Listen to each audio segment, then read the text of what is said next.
once again. Good afternoon and welcome this Thursday afternoon, this glorious Thursday afternoon, with the temperature going to be the highest again in this year. I want to speak to you very personally this afternoon, beginning with a word of thanks to the young deacon, Peter Murphy, who's been living at Our Lady of the Assumption for these last few months with our Dean, Father Stephen Pritchard, and he's due to be ordained, I think it's on Sunday, the Feast of St. Peter and Paul, up there in Southport. It's going to be a very small private ceremony with the immediate family, as with all these things at the moment. But he's been wonderfully helpful here in the pastoral area, and I'm particularly grateful to him because, of course, being in that over 70 bracket, I haven't been able to go out and do funerals or sick calls in recent times, and he's certainly done his fair share of the funerals, and Father Stephen and Father Matthew particularly have been able to go out and do the sick calls for me. That leads me on to the point that I do feel we've reached a sort of crossroads at the moment in terms of how this whole pandemic is unfolding and of the expectations. And it's all a little bit difficult to know exactly what we should and should not be doing. And I think, and I'm not blaming anybody for that, I think it's very difficult for the government, it's very difficult for the bishops as well to interpret how on earth we proceed. And obviously there is the prospect now of the churches being opened up even more at the beginning of July, 4th of July I think is the actual date. And exactly how that is going to work, because there's still going to be lots of restrictions, as we hear with everybody else, and barbers and dentists and everybody else are having to work to a whole new set of rules. So I don't think things are simply going, well, I'm certain things are just not going to return to normal. We're going to have Sunday masses and everybody can come to Mass again as usual. Now I do have one of these Zoom meetings this evening with the priests of the pastoral area, and Father Stephen hopefully will have some more information from on high as to how we're going to try and approach this. But nevertheless, I think I can certainly say that for the time being, I would anticipate continuing to celebrate this weekend Mass, so that all of you who wish to stay in touch in that way and feel united with the celebration of the Eucharist, making your act of spiritual communion and so on, can do so. And then we've just got to continue to try and make judgments about how much we can and cannot do. I haven't actually heard anything explicitly saying that those of us who are over 70 are suddenly completely freed up. But alongside that, it also seems quite clear that we're being encouraged to try and live a bit more normally than we were. The government's even wanting people to go out and do some shopping and try and get the economy working and all the rest of it. I was faced with the dilemma even over my nephew's funeral, which was yesterday, as many of you know. And in the early days, when I first heard he died, there seemed to me to be very little possibility of me being able to go to the funeral.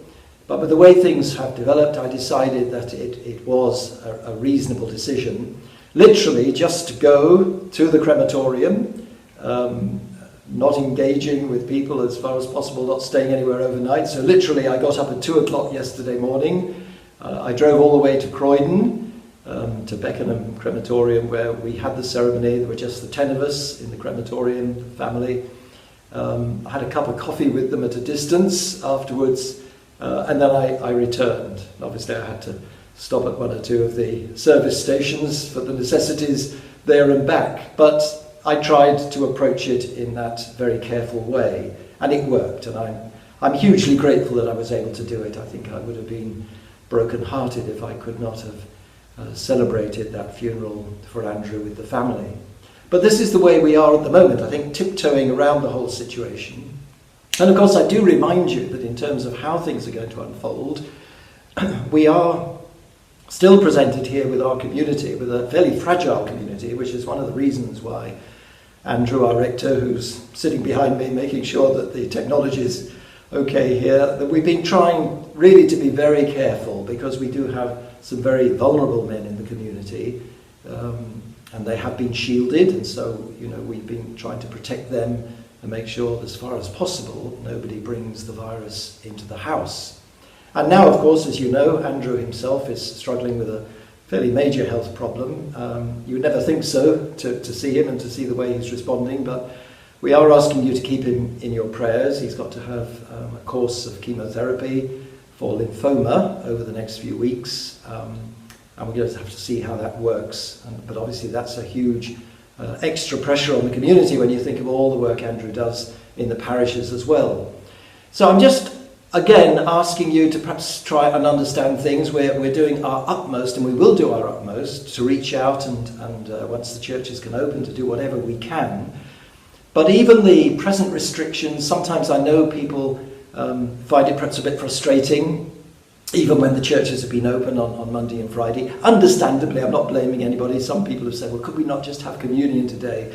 But as you can see, the bishop has been very clear about this, and I think they've agreed this at the bishops' conference, that we need to stay very clear about what is possible and what isn't at the moment. Otherwise, pressures build up from all sorts of angles.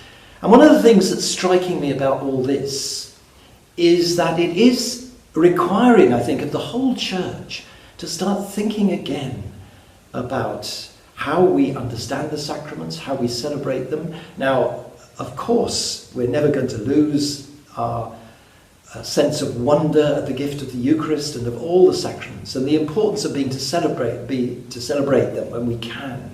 And we are a community, and we do need to be in touch with one another, just as ordinary families do. It was terribly difficult not being able to hug everybody yesterday. I must confess that after the ceremony, I did give my sister a hug, but that was it, really. We are all being very cautious and very careful, because we recognise that there are greater dangers if we're not.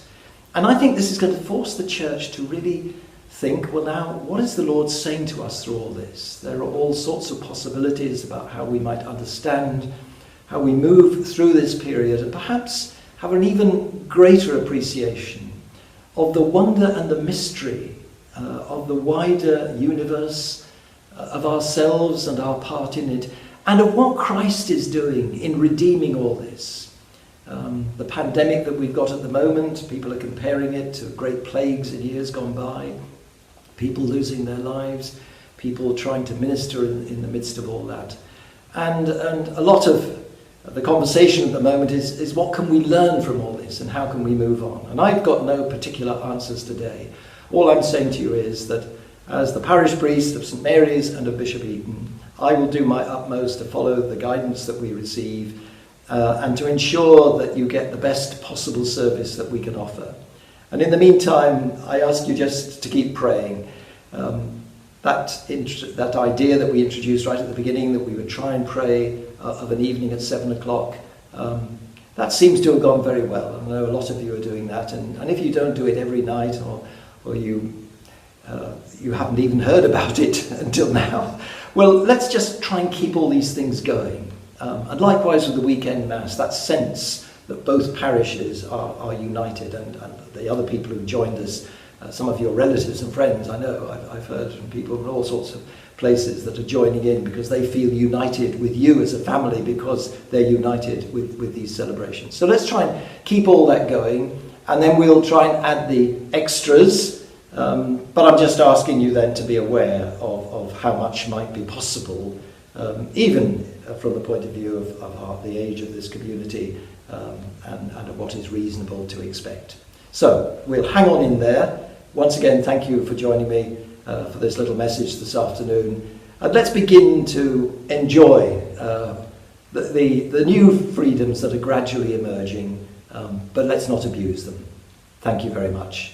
God bless you, and may the Lord reach into all your homes and fill you with that peace which only He can give, and with the joy and the knowledge that He loves you, that He's close to you, and that He wants to fill you with that peace every moment of your lives. Amen.